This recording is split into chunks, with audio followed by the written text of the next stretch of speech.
Oh, Tony, hi. I have nothing to say to you, and if you're smart, you won't say anything to me, Wait a minute. right? This is very, very important. And I'm not sure you know what really important is. I do. Could you just please come in here for a minute and let me tell you? I'll prove that I do. I know you're angry at me, very angry for messing up and ruining your chances for the chief of staff. And that's not why I'm angry at you. Okay, will you just listen? I know you've made it perfectly clear that you hate me meddling. It's just, I promise, I swear to you, I will not meddle anymore. But this is something really that you can do yourself because you happen to be a very good doctor, the best here at General. I'm not the best. It's not a contest. Just listen, okay? Monica Quartermain came in here just now, and we had a really nice heart-to-heart chat. She's very sweet, and she happens to care a lot about us. I know it. Well, she kind of almost confided in me that she's a bit overwhelmed by the chief of staff, the assistant chief of staff job, and she would really like help. She would love to have your advice and your assistance. And don't you see, I think this is a perfect time for you to go for it. To go for it, to help her? I do that all the time. I'm glad to. Don't you see, though, if you happen to assume some of her responsibilities and duties, and then if she did get to be very overwhelmed by it all and she couldn't do it and she resigned, then you would slip right into her position. You'd be the logical choice. You know something? You must have complete contempt for me. You don't hear anything I say.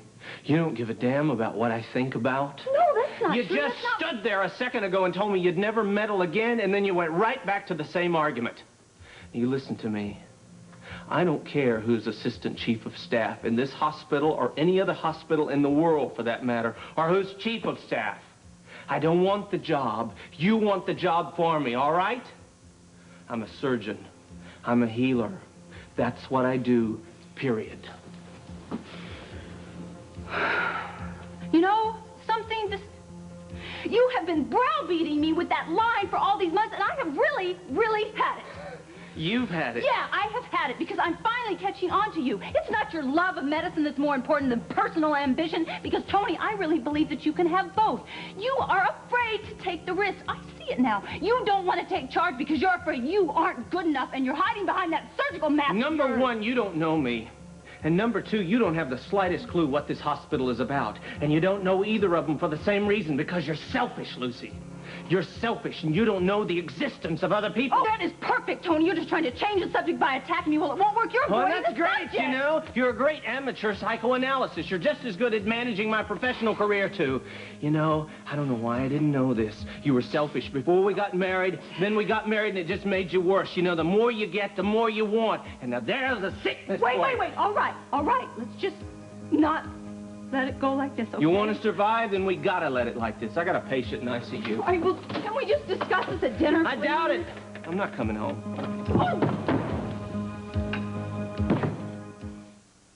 Oh! People are cleaning up. Saluting General Hospital's 25th anniversary. I came to General Hospital 7 years ago and joined a long line of great leading men. I think you're very attractive. Beautiful. I still find you terribly attractive.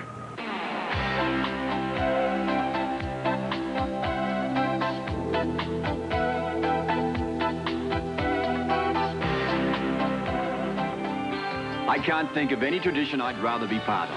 Happy anniversary, General Hospital. Well, just tell him his wife called then. Yes.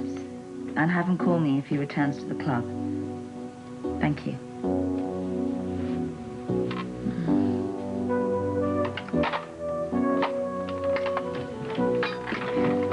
Did you get Uncle Doug on the phone? No, he wasn't there. I left a message and I expect he'll call back.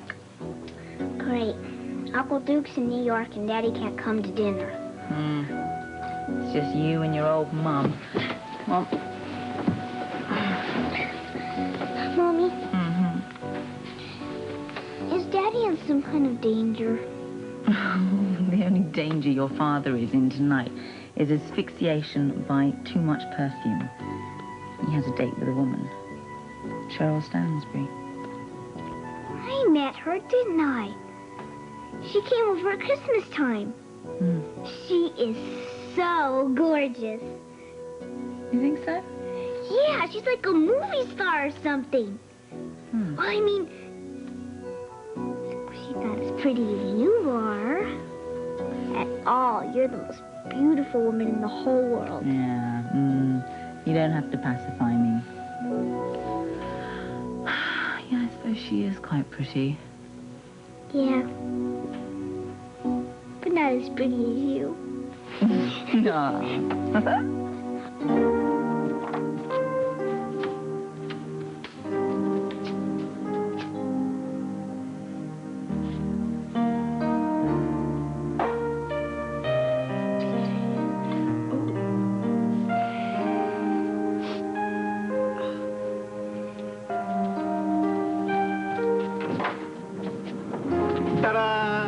Hey, you look great. Oh, is that a sweet little welcome or what? Well, I wanted you to be welcome. Did you? Well, I feel welcome. I've got to say, you know, the mind has been somewhat wandering a little bit today. Oh, from what to what? From one boring detail back to another boring detail back to... Will I call her or not? Well, I'll tell you, if you hadn't called me when you did, I was going to issue a warrant for your arrest and have you delivered here. I'll go quietly. This is nice. Oh, good. I hope you don't Power mind. strike, is it? It's supposed to be romantic. I just thought that going to a restaurant sounded awful. It's a magnificent idea. Good. Dinner will be ready in about half an hour. Can I get you something to drink? Some champagne, perhaps? Let's stay away from the champagne. How about some music? You know, the stereo here is wonderful, and I have some great new CDs. I'll get... I know. How do you know about my CDs? Did you look at them last night? I didn't think of it, actually. No, it's very simple. Can't you hear the music? Want to dance? Love to. Too bad if you don't, because you've already started.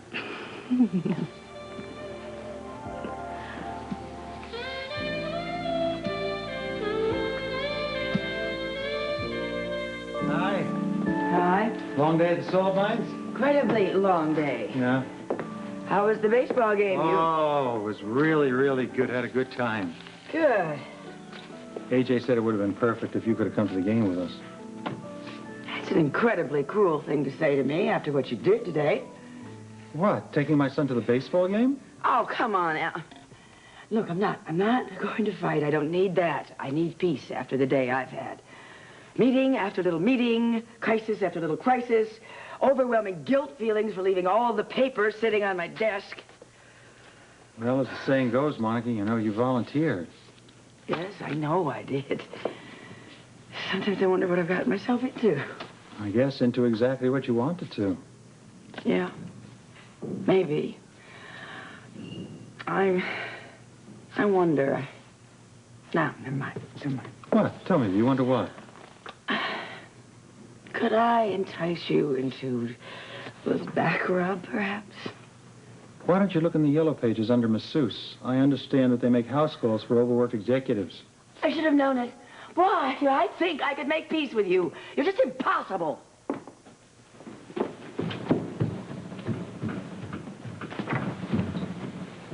Alan, I heard that conversation. Somehow I thought you would, Mother. Does it give you pleasure constantly feeding this bitterness that has come between you and Monica? Pleasure? How can I get any pleasure out of emotional agony, Mother? She's the one that takes pleasure in lording this entire situation over me. I mean, that's why she engineered the move in the first place, so she could prove to herself that she was a great doctor. What do you want from her, really? Sacrifice her advancements for yours?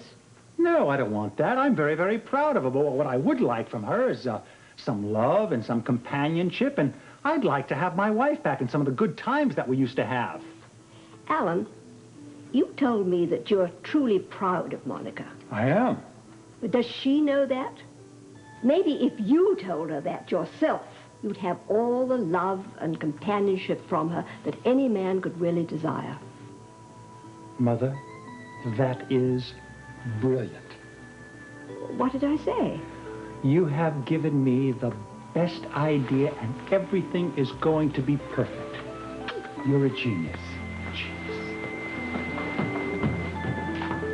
Oh, you know, that man is really, truly driving me absolutely absolutely nuts. Aunt Charlene, all I did... Oh, okay. Monica Quartermain comes into the daycare center, and she tells me she's swamped with all her new duties as assistant chief of staff. So all she said was, I need Tony's help, and I need Tony's advice. What she needs is somebody to do her job so she can take the credit for it. Okay, thank you. That is a wonderful way to put that. So anyway, Tony comes into the daycare center, and I tell him what Monica said, and then I innocently mentioned, I just said, Tony, wouldn't it be great if Monica got completely overwhelmed by all her work, and she resigned, and you could slip right into that job? You could have that job. I'll bet Tony blew his stack.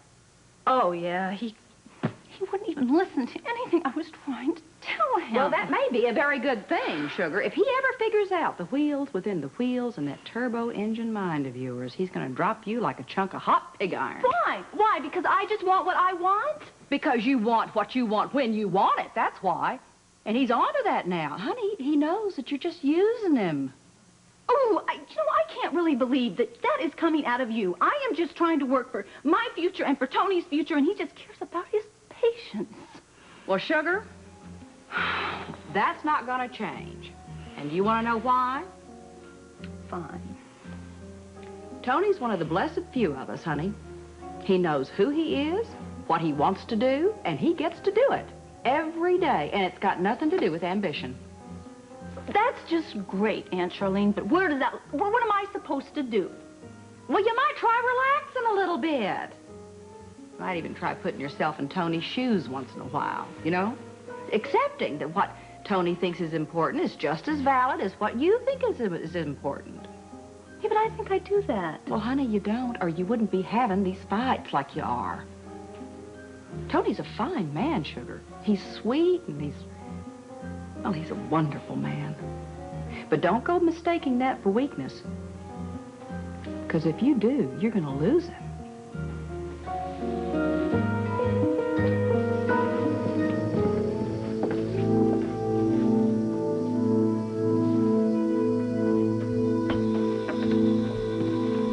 Nurse, are you in charge of the daycare center? Yes, Dr. Jones. Well, my wife's name, my late wife's name, is Tanya. T-A-N-I-A. It's Tanya with an I.